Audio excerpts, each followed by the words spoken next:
Loving mother, engaged to be married with so much life to live. But tonight, the family of Julissa Torres is mourning after she was killed in a wrong-way crash south of the valley.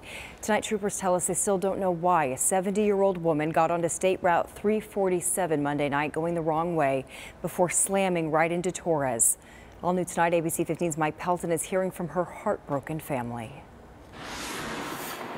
It is probably the worst thing that I've ever experienced in my 48 years. A young mother, Julissa Torres, just 26 years old, killed, police say, by a wrong-way driver. Shatan Lynch-Wolverton is Julissa's aunt and spoke to us by phone. My two great nieces love their mother dearly. They were attached to her at the hip, and I know that she is going to be thoroughly missed. Shatan tells me Julissa spent Monday visiting her fiance's family in Chandler. Julissa, her fiance, and two young daughters returning home to Maricopa when the crash occurred. My niece did not deserve this.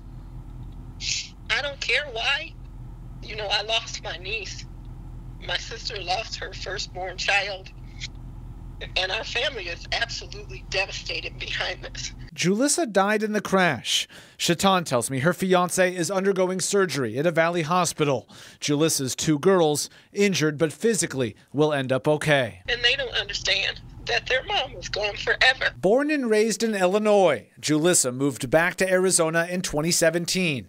On Monday, she became the victim of the 12th wrong-way incident we've reported on in the Valley just this year. If other families have lost their loved ones, something must be done.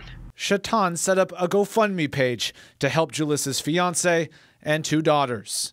Mike Pelton, ABC 15, Arizona. DPS waiting on toxicology results, hoping to provide some insight into why the 70-year-old driver involved may have started to head the wrong way.